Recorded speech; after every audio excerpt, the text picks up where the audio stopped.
একটু থামছে, কি রে এ কি কয়? ও না মানুষের সিগির পেরে ডাকবো আর আমার মারবো, এটা না করে কে বাবা মানে মুরিদ না করে যেতে পারবেন না সোরেও। একটু থামছে, সোরে কয় কি কন? ক বাবা অনেকদিন আল্লাহর কাছে কান্নাকাটি করতে করতে করতে করতে তারপর আপনারা আমি পাইছি, আমারে মুরিদ না করে আপনি যাইতে পারবেন না। এতটা বছর হয়ে গেল কারো কাছে মুরিদ হই নাই, আশাই রইছি কবে আল্লাহ একজন কামেল পীর আমার ঘরে পাঠাই দিবে।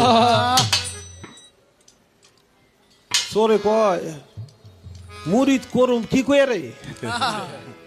মনে মনে কয় কি কয়ে মুরিদ করুম? তো মুরিদ সোর হইলেও তো লা ইলাহা ইল্লাল্লাহ মুহাম্মাদুর রাসূলুল্লাহ এ তো বেকেই জানে। হাতে ধরে কয়তে দে মুরিদ হ, লা ইলাহা ইল্লাল্লাহ মুহাম্মাদুর রাসূলুল্লাহ। তোরে মুরিদ করলাম, জীবনে খারাপ কাজ করবি না, মিথ্যা কথা কবি না, কাউরে ঠকাবি না। ভক্ত কয় আমি এমন একজন দয়াল পাইছি যে আমারে কয় কাউরে ঠকাবি না, মিথ্যা কথা কবি না, হ্যাঁ সুদ ঘুষ খাবি না। এত ভালো একজন পীর আমি পাইছি, একেবারে তেল পানি দিয়ে হাত পা উঠি পাইয়ে আর বউরে ডাক দিয়ে কইছে তাড়াতাড়ি মুরগি মার, মুরগি জবাই কর, সবচেয়ে বড় মোরগ যেটা এটা জবাই করবি। একবারে পিঠে আটা যা আছে এটা সব আয়োজন করছে। এদিকে সারাদিন বইরে সেবা যত্ন করতে করতে আশেপাশের মানুষেরাও টের পেয়ে গেছে যে এই বাড়িতে একজন পিসাব আইছে। চোর তার ওই গ্রামের না, ওরে কেউ চিনেও না। আইসা তারাও কাছে টাছে বসে, কাছে বসলে দুইজন মানুষ আসলে কেউ পান খায়, কেউ বিড়ি খায়, কেউ তামুক খায়। ওই তামুক খাইয়া গুল টুল ঘরে ফেলাইয়া গড় টর একবারে নষ্ট মষ্ট করে ফেলাইছে। এই অবস্থা যখন হয়েছে তখন ওই ভক্তের স্ত্রী কয় কোত্থেকে সাতার পীর আইলো, এ আমার ঘর তোর সব নষ্ট করে ফেলাইলো, মানুষের জ্বালায় বাঁচি না, এ যায়ও না আমি বাঁচিও না। ভক্ত কথা শুনে কই লিখি তুই, আমি এত সাধনার পরে পীর পাইছি, তুই আমার পীরের এই কথা কইলি, আর তোরে রাখুম না কইয়াই দাও একটা লই এমন একটা কোপ মারছে, এক কোবে গলা নামাই ফেলাইছে। যখন স্ত্রী মারা গেছে চোরের ভিতরে তো কাম সারা, হায় হায় রে বাবা এখন আমি কি করব, এখন আমার উপায়টা কি, কারণ পুলিশ আইলেই তো আগে ধরবো আমারে। হ্যাঁ আর আমি তো পুলিশের কাছে তো চিনা, আমি দাগি চোর, পয়লাই তো আমারে ধরবো। চোর আই তো কান্নাকাটি করে শেষ। এখন ওই ভক্তে কয় বাবা আপনি কান্দেন না, কয় না বাবা তুই কামনা করলি কি, এমন একটা অপরাধ জীব হয়েছে, মানুষের হত্যা করা এই কাজটা করলি। কয় বাবা আপনি কোনো চিন্তা করেন না, আমি একটা ব্যবস্থা করতেছি। কয় কি ব্যবস্থা করবি? পুলিশে খবর পাইলি তো আবার শুদ্ধ বান্ধে নিব। কয় না আমি থাকতে পারো আপনার বান্ধে নেই, আমি এই কাজ করতে দিব না। যে সেরে ওই একটা কাঁসার প্লেট লইয়ে ওই পীরের পাও ধোয়াইছে, সুরাগুরুর পাও ধোয়াইছে, পাউটাও ধোয়াইয়া তারপরে ওই পাও ধোয়ানো পানি ওই মরাডার উপরে ছিটিয়ে দিয়ে কয় আমার পীরের হুকুমে জিন্দা হয়ে যা তাড়াতাড়ি। বাবা কইছে পরে এই মরাডা তো জিন্দা হয়ে খারাই গেছে। মরাডা যেই জিন্দা হয়ে খারাই গেছে, এখন চোরে কয় হায় হায় রে আমার পায়ে এত বড় কেরামতি আমি জানি না, আমার পায়ে এত বড় কেরামতি আমি জানি না। এই ভক্ত তোর বাড়ি কয়েকদিন রইলাম, এখন আমার থাকার সময় নাই, আমার বিদায় দে, আমি তাড়াতাড়ি বাড়ি যাবো। ভক্ত কয় দয়াল গোলাম রে ভুলেন না, আপনি যাবেন আবার তাড়াতাড়ি আইসেন। হ্যাঁ আপনি যাবেন তো আবার একটু তাড়াতাড়ি আইসেন। গোলাম রে আপনি ভুলে যাবেন না। গুরুকে বিদায় করছে নজরানা দিয়া, চোরাই তো বাড়িতে গেছে। চোরের আবার বউ আছে, চোরের স্ত্রী কয় গোলাম আজ 3 দিন ধরে তোর খবর নাই,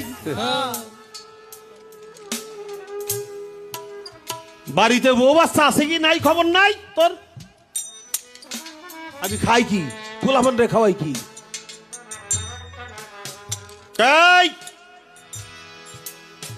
কোনো বাড়তি কথা কবি না, সাবধান।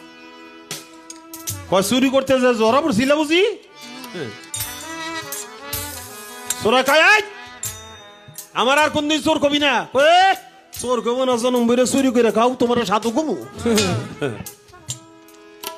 এক দুই কথা তর্ক বিতর্ক করছে পরে দাও একটা লইয়া এমন কোপ মারছে স্ত্রীর গলার মধ্যে এক কবে ওটারেও শেষ করে ফেলাইছে।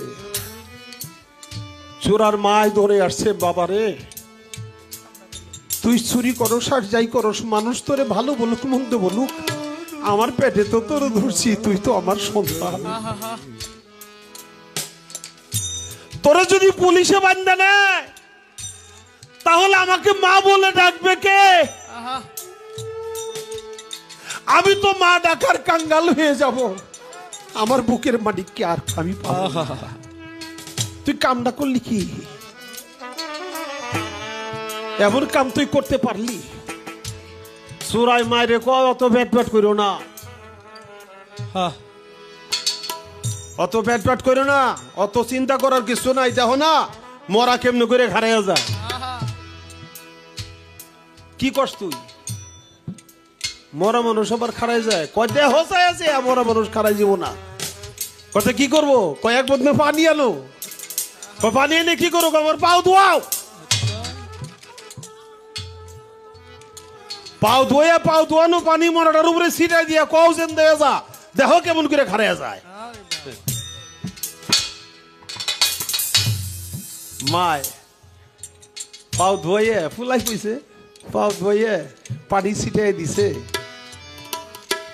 জিন্দা হয়ে যাও না, মরাই লড়াই চলে না। মায় কাঁদে চোখের পানি ছেড়ে, কি রে বাবা কি হইল? মরাই তো জিন্দা হয় না।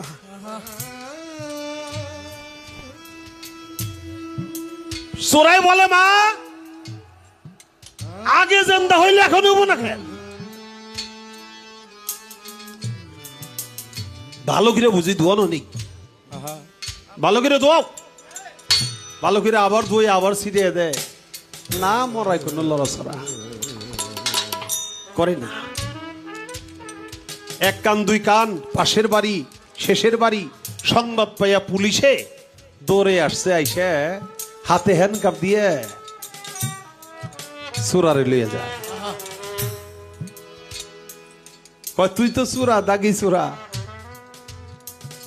আজকে আবার তুই মার্ডার করলি। হ্যান্ডকাপ দিয়ে যখন লইয়া যায়, যাইতে যাইতে ওই যে পাশের গ্রাম ভক্তের বাড়ি, ওই ভক্তের বাড়ির ঘাটা দিয়া লইয়া যায়।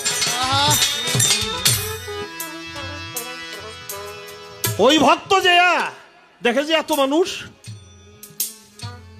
এর মধ্যে সে দেখে তার প্রিয়, হায় হায় দারোগা বাবু কারে ধরছেন? ওরা ধরে নেন, কারণ কি? কি করছে আমার গুরু? পুলিশ তো কয় কি তোর গুরু? কহ কতর দলে কয়জন? দলে আবার কি? কও যদি তোর গুরু হয় ও তো দাগি আসামি, আর আজকে মার্ডার করছে, মার্ডার কেসের আসামি, তাই ওরা ধরে নেই। তুই যখন তোর যখন গুরু, তোরা দলে কয়জন? কয় তা তো জানি না, আমি তার কাছে মরিতেছি মাত্র কয়েক রাত আগে, সে আমার গুরু। করছে কি খালি এই কথাটা কন? কয় ওর বউরে মাইরা ফেলাইছে। কয় তাই? যে হ্যাঁ। কয় আমার একটু সময় দিবেন, আমার একটু সময় দেন, আমি দেখি কোনো ব্যবস্থা করতে পারি কিনা। গুরু রে, চোরা গুরু রে সামনে বসাইয়া তার পাও দুইটা ধুইয়া ভক্ত চোখের পানি কানতে কানতে চোখের পানি মিশ্রণ করে যখন ওই মরাটার উপরে ছিটাই দিছে, আমার গুরুর হুকুমে জিন্দা হয়ে যা, সাথে সাথে ওই মরা স্ত্রীটা জিন্দা হয়ে গেছে।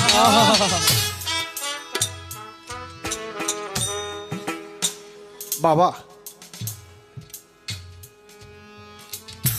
আমার যদি বাতাসটা ঠিক থাকে তাই হবে, আমার বাতাসটুকু থাকলেই হবে দয়াল। এই বাতাসের সাথে তোমার দয়া মিশ্রণ থাকবে, আহা। তাহলে আর আমার কোনো সমস্যা